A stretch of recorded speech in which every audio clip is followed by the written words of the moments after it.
package is a biting one, is a hard one. I know that our G7 friends will follow suit with their sanctions. So all this shows you are among friends. You can count on us. We stand by your side. Yours. Good? Okay. This is my video update on this Tuesday afternoon, June the 24th, coming to you from Nicosia, Cyprus. Let's talk about some news. And the big story for today is the ceasefire between Iran and Israel. And Trump announced the ceasefire via his Truth Social account, and it looks like Trump jumped the gun when announcing the ceasefire, because when he posted on Truth Social that there was a ceasefire between Iran and Israel, for which he was taking credit for, but when he posted this, it looked like Iran had still not agreed to the ceasefire, and the Iranian foreign minister, Araghchi, he posted on X, "We haven't agreed to a ceasefire," and then some time afterwards, once Iran had signed on to the ceasefire, Araghchi posted that there was indeed going to be a pause in the hostilities, but Iran has remained consistent throughout this conflict. They said that once Israel stops attacking Iran, then they will stop, and that's what we got. We got a commitment from the U.S. and from Israel that they will stop attacking Iran, and so for Iran, this was very much in line with their policy throughout this conflict. Israel stops, then we stop, and we got a hint that there was going to be a ceasefire in the works, because Israel floated out the idea of some sort of a pause or a ceasefire. The Wall Street Journal reported on this yesterday. They said that Israel is going to be winding down its military activities, and the goals of its operation have almost been met. And so it's looking to put an end to the conflict.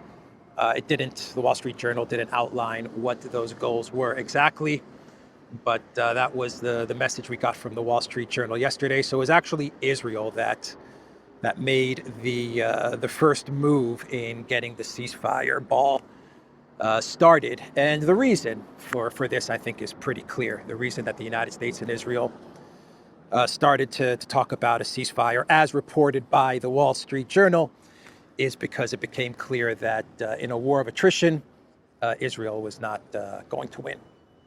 Israel was running low on missiles and air defense interceptors. The Washington Post actually reported on this about a week ago.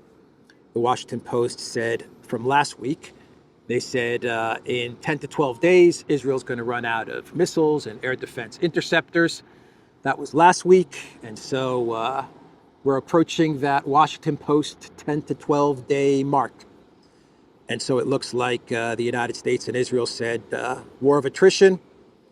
We're not ready for a war of attrition. And the shock and awe regime change operation, trying to get a quick regime change within a couple of days or within the first week of this conflict, failed. It did not work. And so we got the ceasefire. That's the main reason why we got the ceasefire. And though Trump is taking credit for this, and he's presenting this as some sort of art of the deal, 5D chess, and he's the one that brokered the ceasefire and put the ceasefire in place. That's a load of bollocks, and we know it. We know it. The regime change did not work. The weapons and the missiles were running out for Israel and the United States. They were obviously not prepared for a war of attrition, and so they needed a pause. And that's what happened. Once they agreed to a pause, Putin was sitting with the Iranian foreign minister in Moscow. Once they agreed to a pause, Putin convinced the Iranian foreign minister, there you go, you got your ceasefire. Now you guys can agree to put an end to this as well. But the one piece that had to come into play, had to be put in place, which I believe that Russia and the Iranian foreign minister they talked about, they planned it in coordination with Qatar, obviously consulting with the United States, was that Iran had to launch the face-saving missile strike retaliation against the United States, and that's what happened. And Qatar agreed to allow their airspace to take the Iranian missiles. The United States, they were told that the U.S. Airbase in Qatar would be the target, so they did whatever they had to do in order to evacuate personnel and prepare for the missiles. And that's what happened last night. Iran launched the face-saving, very much telegraphed missile retaliation against the United States into Qatar. The reports are that Iran used the same number of missiles towards the U.S. airbase that the U.S. used when they bombed Iran.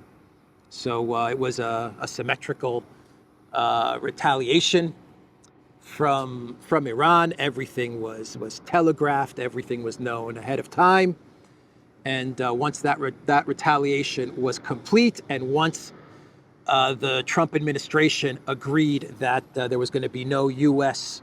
retaliation to Iran's retaliation, and Israel and the United States agreed to stop attacking Iran, we moved towards the ceasefire.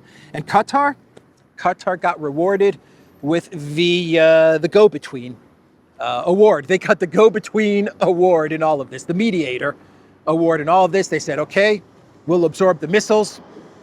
That's fine. But what they got was they got Trump saying that it was Qatar and Qatar's mediation with Iran that helped Trump secure this ceasefire. And at the moment, it is a fragile ceasefire. Both Israel and Iran appear to have violated the ceasefire, but this is common. It's very common that once you have a ceasefire that is agreed on, usually it takes a day or two for the missiles or the shooting to stop.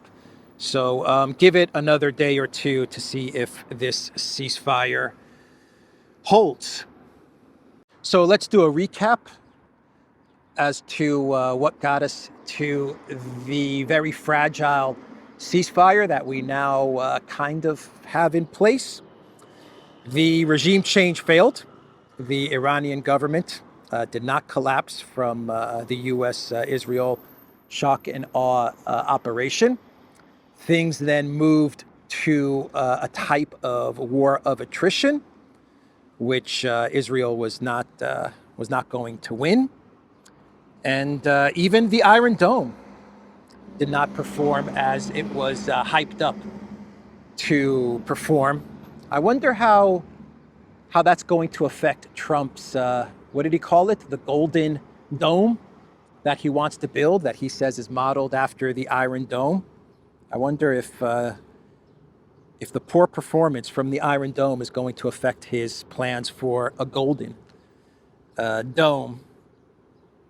You know what else probably got Trump to agree to the ceasefire? Medvedev's post on Telegram and X, where he said that other countries may give nuclear weapons to Iran. I think that rattled Trump. He wasn't expecting that. And you know that he wasn't expecting that. And you know that that message from Medvedev rattled him, because he posted a reply on X, basically telling Medvedev not to use the N word. So that post got to Trump. You can tell that Trump and his team did not expect that type of message coming from Medvedev and someone very high up in the Russian government, telling the United States that there are countries that are so pissed off with what you're doing that they're actually considering providing Iran with nuclear weapons. So I think that rattled Trump. The fact that Iran's uranium is missing the fact that the West, the collective West media, even the Financial Times, is saying that Trump's bomber, B-2 bomber, bunker buster operation, military operation, the likes of which have never been seen in the history of military operations, was not really that successful. That rattled Trump as well. I think that Trump wants those articles from the collective West media to stop, right? And he just wants to keep the narrative to be that he greenlit the most successful, most complicated, most daring, most awe-inspiring military operation in all of history. And he wants to keep it at that. He did not like the fact that outlets like the Financial Times were running with articles saying that his military operation that he claims obliterated the Fordo nuclear facility really did not obliterate the Fordo nuclear facility. And as a matter of fact, Iran, they got their uranium out, and now no one knows where their uranium is. So I'm thinking that Trump probably said, you know what, let's just stop this. Let's not talk about the missing uranium. Let's not talk about how my incredible military operation was really all that not incredible. And I think that played a role as well in getting to a ceasefire and getting Trump and Israel to stop attacking Iran. And I think the other factor that played a major role, I would say the two factors that played the key role in getting to the ceasefire. The first factor was Israel running out of weapons, and I think the Strait of Hormuz played a major role in getting Trump and Israel to announce that they're going to stop attacking Iran. Strait of Hormuz thing, closing the Strait of Hormuz, that freaked out Iran. That freaked out Trump, and it freaked him out because he posted some very panicky messages on Truth Social. Drill, baby, drill, right? That's what he said. He said, drill, baby, drill. Don't let the enemy win or something like that. They were short messages, but man, you could tell that he was panicking. Let me pull up the messages. He said, everyone, keep oil prices down. I'm watching. You're playing right into the hands of the enemy. Don't do it. To the Department of Energy, drill, baby, drill. And I mean now, now in all caps. Exclamation mark, exclamation point. He started to panic. He had Rubio calling China, man. He had Rubio call China and beg China to please talk to Iran and please convince Iran not to close the Strait of Hormuz. So I think that really got to him as well. You can tell in the posts that he put the posts on Truth Social, you can tell what rattles Trump. Medvedev's nuclear weapons to Iran, that rattled Trump. The Strait of Hormuz, that rattled Trump. And the media now reporting on the failure of his military operation on the Fordo facility, that's rattling Trump as well. And he's posting about all of these things, so these things got to him. So what exactly was the end result of this 12-day war, if this ceasefire holds? And before I get to the end results, I just want to say that the 12 days of this conflict maybe has ended. That's a good thing. That's a very good thing. And let's hope that the ceasefire does hold.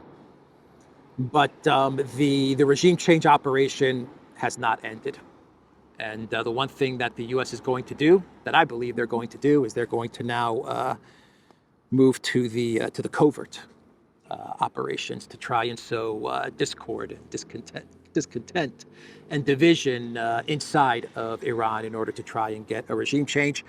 And to be honest, this is the U.S.'s strength. This is what they're really good at. They're really good at infiltrating countries and sowing discontent and trying to get some sort of an internal collapse. They're very, very good at this. So the U.S. is absolutely playing to their strength. And this is the one thing that the U.S. does with a long view when it comes to getting these internal regime changes. The U.S. plays long. They play long. They don't go long on anything else, but when it comes to these types of covert operations, they take a long-term view of it, and they take their time. And this could take many, many years. Look at Syria. Look at Syria. Look at Libya. They're patient, and they take their time to make sure they get to the discontent and the internal chaos that they're aiming for. So I think that's where this is going to go. And before we get to what exactly was accomplished with this catastrophic 12-day war, this regime change operation, the fact that Iran has very weak intel is easily compromised. That's something that has come out of this conflict. Is not a good thing. Not a good thing at all. So that's where we're heading towards. The regime change operation is not over. It's actually moving into a phase where it benefits the United States and where Iran is weak. So the end results of this conflict, for which Trump is saying that he was the peacemaker. This was the art of the deal, 10D chess, and he is taking credit for getting the ceasefire in place and bringing peace. He's taking credit for bringing peace in the region. Anyway, this was a catastrophe. This was a bad idea from the start, and I can't think of any positive results that came out of this.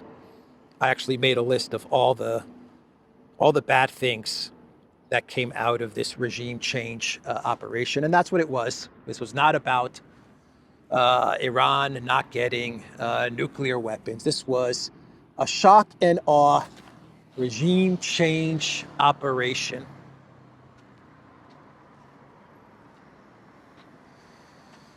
Anyway, let's go through this list in no particular order. The non-proliferation treaty, the nuclear non-proliferation treaty, completely trashed. Completely freaking trashed. That was one of the horrible results of this conflict. We'll see if Grossi at the IAEA survives this. The IAEA is now like the ICC, completely discredited. Some people may see this as a good thing, but I know that Russia and China, and once upon a time the United States, would be horrified at the fact that the non-proliferation treaty is on its last legs, in its last days. All kinds of trouble can come out of this if we have the NPT completely scrapped. So that was a huge disaster from this operation.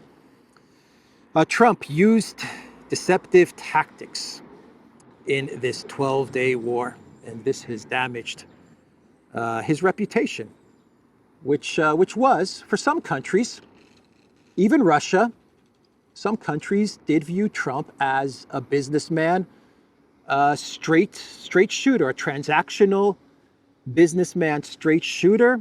Even Putin last week said that Trump is a businessman who he can talk to because Trump looks at the risks and the costs, and this makes him easier to talk to and easier to deal with than someone like Bidenopoulos, who's all emotions. Well, that reputation of Trump, that thing is gone. He's completely demolished that because he was very deceptive, and he was scheming from the beginning of this operation. So that's a huge L for Trump. I talked about the Iron Dome, not so iron, not so invincible. had a lot of red lines crossed, red lines that things done that were at one point in time unthinkable to occur in the Middle East. We're talking about taboo stuff that you just did not do. For example, Israel attacking Iran, huge red line crossed. Rubicon has been crossed.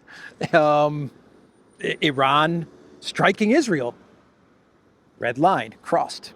In retaliation, in defense, but still, red line crossed. Iran launching missiles into Qatar. Iran's never done something like that, even though it was face-saving and everything was planned out in advance, and Qatar was on board and the United States was on board. Still, missiles from Iran were launched into a country in the Middle East, something that Iran has never done. And another thing that Iran has never done, Iran has never launched missiles at a U.S. base. So that red line has also been crossed. Assassinating scientists, assassinating government officials. Is that now how war is going to work? Are scientists, are government officials now fair game in a conflict?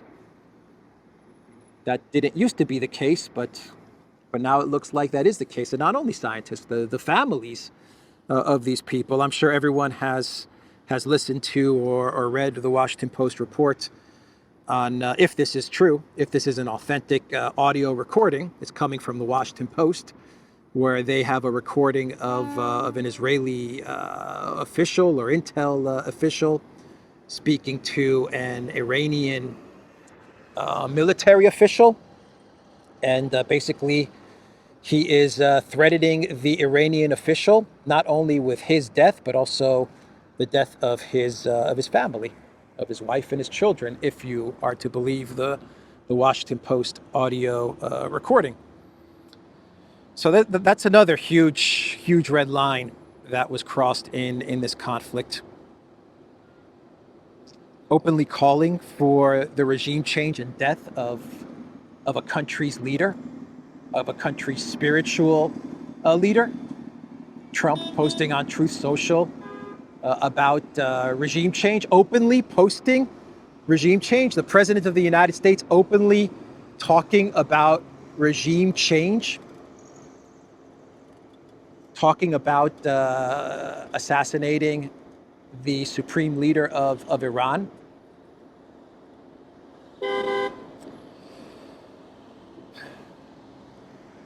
Trump threw a lot of his cabinet under the bus. He trashed Tulsi Gabbard. He had Vance, Hegseth, Rubio talking about how the U.S. strike into Iran was a one-time thing, and this is not a regime change operation, only for Trump a few hours later to say this is all about a regime change, or how about a regime change? A regime change may not be a bad idea, Trump posted on Truth Social, so he completely threw them under the bus. Not to mention that Trump has completely fractured America First, MAGA, a lot of libertarians, the anti-war voters who supported Trump, the libertarians who supported Trump, a lot of America First who absolutely got behind Trump, who are part of MAGA America First. Not all of them, but a good part of them are now thinking twice about supporting Trump. So he really screwed himself there. And at the end of the day, what did the United States, what did Trump get out of this? By going along with this operation, by going along with this regime change operation, what did his administration get out of this? The uranium's gone. Russia's going to start setting up shop in Iran. If Iran is smart, they're going to let Russia and China come in and start building up their military and their air defenses. Trump's reputation is in the gutter. much of his support in the United States and his base is very upset with him. He positioned himself as the peace president. He's trying to say he's the peace president now. He's trying to market himself as the peace president again by saying, I'm the one that brought peace. I'm the one that put this ceasefire together. But you have to, I mean, you can't possibly buy into that. You can't possibly believe that. So, I mean, he got nothing out of this. What is going to happen is the covert regime change operation that is now going to go into full force against Iran. That's what's going to happen now. And of course, a lot of red lines and a lot of taboos just broken, man. Just absolutely broken. Anyway, let's do some other news. And let's talk about Serbia. How about this for breaking a red line? The Russian Foreign Intel Office Administration, the SVR, they finished an investigation into weapons deliveries from Serbia to NATO and eventually to Ukraine, and they found out that Serbia has indeed been sending weapons to countries in Europe, to NATO member states, and then NATO has been taking those weapons and sending them to Ukraine in order to fight a war with Russia. This is Serbia, Russia's main ally. Russia considers Serbia one of their best friends, one of their main allies. Serbia considers Russia one of their best friends, brotherly nations, one of their most important allies. And this report from the Russian Foreign Intelligence is pretty freaking damning. Damning against Vučić, damning against the Serbian military industrial complex. So get this. The report says that what Serbia was doing, what the Serbian military industry was doing, is that they were sending full assembly kits to countries in Europe, to NATO members, and then those NATO members were assembling these weapons, and then they were delivering them to Ukraine, and they were saying that these weapons, because they were assembled in these NATO member states, they weren't Serbian weapons of war. So they were sending the kits, and then the kits were being assembled, and then they were being delivered to Ukraine as weapons originating from whatever NATO member state was assembling these Serbian weapons. The report was by the Russian Intelligence Service, yes, the SVR, which accused Serbia of covertly sending munitions to Ukraine, despite Belgrade's assertion of neutrality in the conflict and traditionally strong ties with Moscow. And I quote, "The ammunition produced at Serbian defense plants, primarily for heavy, long-range systems, is sent to NATO countries in the interests of Ukraine in the form of full assembly kits. This allows Kiev to formally receive military products that are no longer Serbian but assembled at defense factories in Western countries," the SVR said. Now let's get out of the sun. What am I doing sitting in the sun? Let's get into some shade, man. Man, it's hot. So sticking with Europe, let's talk about the EU, and they put their 18th sanctions package to a vote. 18 sanctions packages against Russia, because the 17 sanctions packages worked out so well, they had to come up with an 18th. And the 18th focuses big time on Russian energy. It actually looks to halt all Russian energy coming into the European Union. And what's up, my friend? You see, smart cat sitting in the shade. Smart cat lying in the shade. So smart pigeons hanging out in the shade.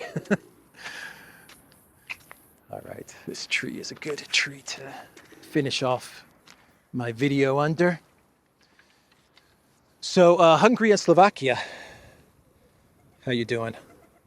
Hungary and Slovakia, they vetoed the 18th sanctions package because they said that it would be against their country's interests to have Russian energy cut off. So they vetoed the 18th sanctions package, but the EU has a plan B in place. They knew that Hungary and Slovakia were going to veto this, and so what the European Union is going to do is that, and they already had this in place, they're going to put the phasing out of Russian energy into EU trade legislation. And once it's part of EU trade law, then all of the EU member states have to abide by the EU trade law.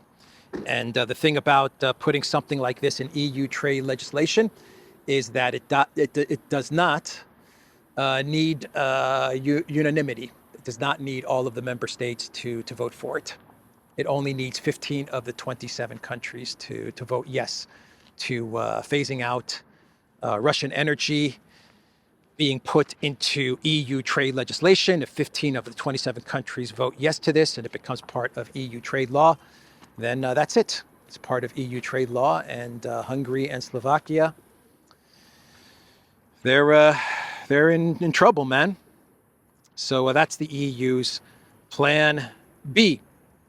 They anticipated that Hungary and Slovakia would veto the 18th sanctions package, which needs all of the member states to vote yes on it. Mark Rutte, he said that, I believe we have the NATO summit starting up today, a shortened NATO summit, but he said that Ukraine's path into NATO is irreversible. It is irreversible according to the NATO CEO. And he said in his statement that the United States does not want Ukraine into NATO, but other NATO member states do want Ukraine into NATO. And Rutte said that because other NATO member states want Ukraine in NATO, then Ukraine should get into NATO. This is what the NATO CEO, Mark Rutte, said. It is irreversible. NATO chief, Ukraine's path to alliance still irreversible. U.S. President Donald Trump doesn't want Ukraine in NATO, but the rest of the alliance is keen to keep the door open. On a side note, Japan and South Korea, they have pulled out of the NATO meeting in the Netherlands. Last minute, too. They said they're not going to show up to the NATO meeting.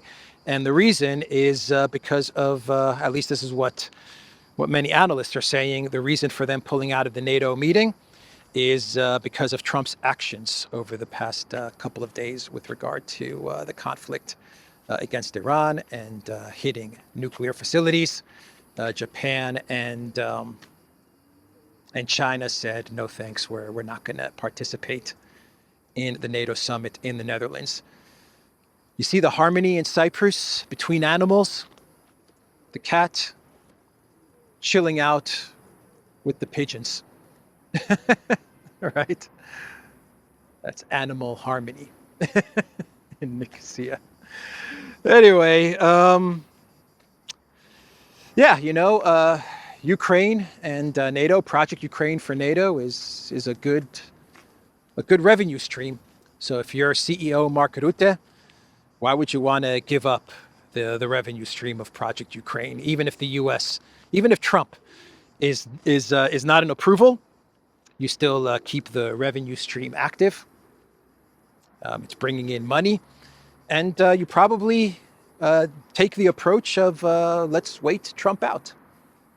Let's wait him out. He's got 3+ years left. We can probably keep Project Ukraine going for 3+ years. That's probably what Mark Rutte is saying in one form or another. Maybe an Zelensky government in exile, right? An Zelensky government in exile needs money and weapons, needs military intel and covert operations, right? So you can keep that funded until you get a new president. That's probably what Mark Rutte is thinking, the CEO of NATO. And let's do a clown world, and we will wrap this video up. And in this clown world, we go to Juan Guaido number 4, Reza Pahlavi, who gave an interview to Politico. And Reza Pahlavi, he said on Monday that it's time for regime change in Iran. The son of the Shah, right? Reza Pahlavi, Iran's exiled crown prince, says he is ready to take over from Khamenei. What did Juan Guaido number 4 say to Politico in an interview? He offered an amnesty to those working inside the state machinery who defect and help to bring it down, provided that they commit now to join with the people.